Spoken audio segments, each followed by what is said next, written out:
think Next. like I think patience too. Like, I mean, based on your experience, I feel like once you've been married and you've been in a long term relationship and you go out there and dating, you don't have patience. And you have to have patience, but it's hard to have patience for like bare minimum to get to that point when you've had something so at a certain level, you just be like, all right, that's how date. I think when you look at dating that way, sometimes you can be pessimistic when you've had something else, and you're starting over, you're trying something different. You are kind of, having certain requirements because you've had something so much better, something higher. You've had protection, you've had leadership, you've had all of that, and then you get out here in the dating and you see someone, they doing the bare minimum and they just think they just king. You just be like, really? And maybe that's me. You know what I'm saying? Like maybe it could just be me as an individual, but I just really think that dating. Like what he just said. I want to talk about real stuff. Like let's really get deep into stuff. Like what you want to do. You like what Hank said, what's your credit score? But some people just think entertaining the whole time is part of courting, and it's not. I like to be at home watching movies, chilling, having drinks, smoke, do things like that. Some people, some guys and women, they just got to be out the house all the time. And I've learned that, just with friends that I've met, females that date and guys that date, and the ones that I've dated, I just be like, why is it everybody want to be out the house all the time? Like, why you don't got to spend money all the time? So I just get disinterested, because it's like, you know what? I'm used to being in a relationship and being in a certain way, and this out here in the streets is not working for me. So maybe that's why I'm playing games with people, Hank. One of the things you can't teach is patience, but relationships do require them. Any relationship, it doesn't have to be romantically. Um, and you got to also like communicate that. So if you're feeling some things, you have to have a conversation. At least have a conversation. I think that that's fair for both sides. Fair for you, fair for the relationship, and fair for the other person to have a But how do you conversation. have a conversation without making them like? I feel really uncomfortable like talking to a man about something that I feel like he should already know, or that he should Well, already like pick up on. So how do you what? do that without making him feel like don't talk down to me, don't disrespect? Like how do you do that? Well, the thing is that you can't assume. You can't assume everybody knows everything. You got to look at yourself. We all are flawed, right? So there's probably something that you can do better just as much as he can do better. But without having that conversation, you don't get the understanding portion of it to see if you guys, if it's something that somebody's willing to sacrifice or compromise on.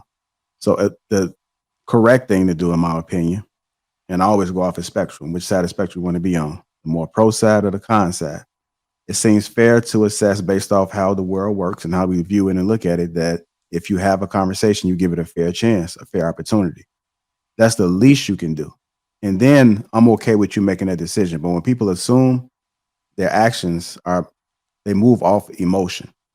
And then when you move off emotion, sometimes the logic is left out of that. And that emotion may stem from past trauma, bad relationships.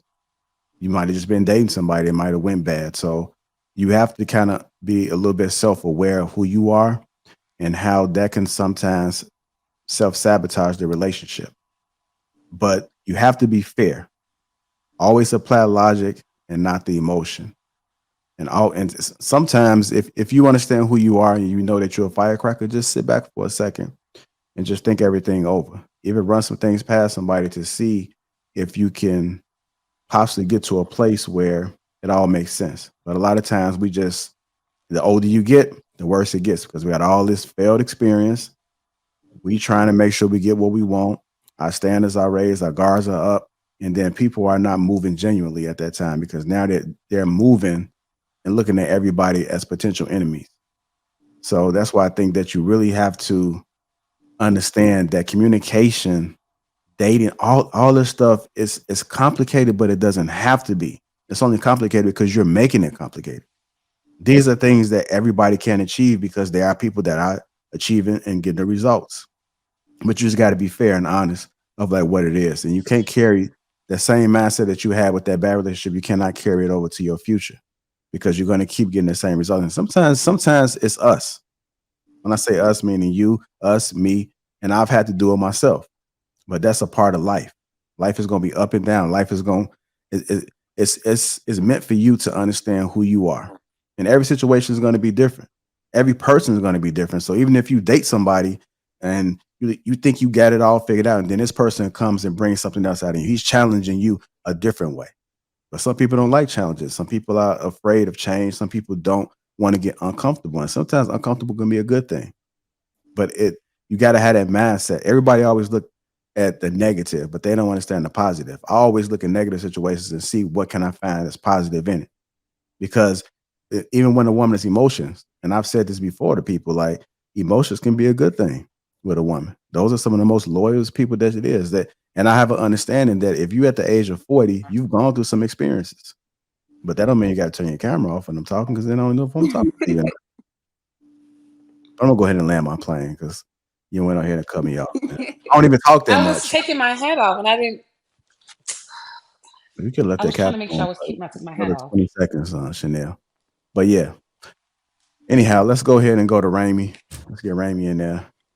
And then let's get Kelly. I got another clip that I want to play, man. So I'll play it after the next two people. And it'll still add to the conversation that we already have. Okay. I think I don't know, y'all all just touched on some really, really fire things. I think just going back to why we sometimes I think have like such a hard time communicating. I think sometimes people's egos get in the way some and it keeps you from actually hearing what another person is saying. Like a lot of people can take stuff personally. You just never know what will trigger somebody. You know what I mean? So I do think it has a lot to do with ourselves always. As we continue to grow and raise our vibration, we're gonna attract things at different levels, right? Because like most of y'all can probably say just from hearing you guys speak, you're progressive in growth, right? So you're not the same person you were 6 months ago, 3 months ago. Some people might not be the same person from last week. And I'm saying that to say, with that, you may draw things into you, people into experiences into you, and it is going to be about knowing yourself. But I think the key is, and Kelly, you said this. I think we all talked about this. Kelly, I remember you saying patience, like being able to see a person over a time span. Because at the end of the day, I could sit here and tell you what I need, what I expect, my standards, all it is. But I'm not here to popcorn date, right? Forever is a long time if we're talking about people who want to be married or, do the long haul with a person, so sometimes, and especially, and honestly, the people that you said, I'm a fire sign. I am a firecracker. And that's one of the things that I've had to learn in dating and evolving is to just slow down a little bit because man, everybody loves that feeling that you get in your gut when you're talking to somebody and you just hitting it off and all of the good things. But that spark and that time, it means something. I don't know where you came from. You don't know where I came from. You don't know all the experiences and all the things that I feel like sometimes they don't reveal themselves until somebody's angry, until somebody's, sad, until somebody's dealing with loss and heartache, from their family and things like that. So, I just think patience, especially if a person is intending to continue, like intending to grow gradually, continually grow, I'm trying to say patience, because you got to see if a person is even being able to keep up with you on that pace. And like somebody, like Lapeef said, maybe somebody don't grow. Maybe they might be want to be just get cool with what they doing. You know what I mean? And that's gonna be unequally yoked. You know what I mean? Having nothing to do with material. So I'm just saying that to say, that's what I just took away from what everybody was saying. Just having that patience in society when everything is so microwave and popcorn. I do today. We should be getting married tomorrow. And shout out to the people that happens for. You know what I'm saying? In a short time, you just know and you go the long haul. But when somebody sits down with me, wants to get to know me, you're right. It should have been some investments well before that. So we're not even talking about how to build and we're not doing that type of conversation. We out here genuinely enjoying each other when we outside because we've had enough inside to know we get along. And I think also just to add and finish what you say, let me land my plane. I think what changed in dating is I remember back, when a dude could pull up on you and hear me out, right? Like somebody could pull up and y'all might sit on the stoop and talk. Y'all might sit out, and it doesn't have to do with who's dressing up and how much I spent to get ready and how much you spent on paying for the meal. It wasn't all of that. I just was able to talk to you about your day in person. I'm seeing your body movement, your language, I'm able to physically set my eyes on you, and you can set your eyes on me. And I think with Instagram, all this instant gratification behind posting a picture. Now you got likes and you getting attention. All of the things that come with social media. If we want to, I think, have quality stuff, we probably just need to slow it down and find safe spaces where we can meet up that everybody's comfortable until we decide we want to invest more.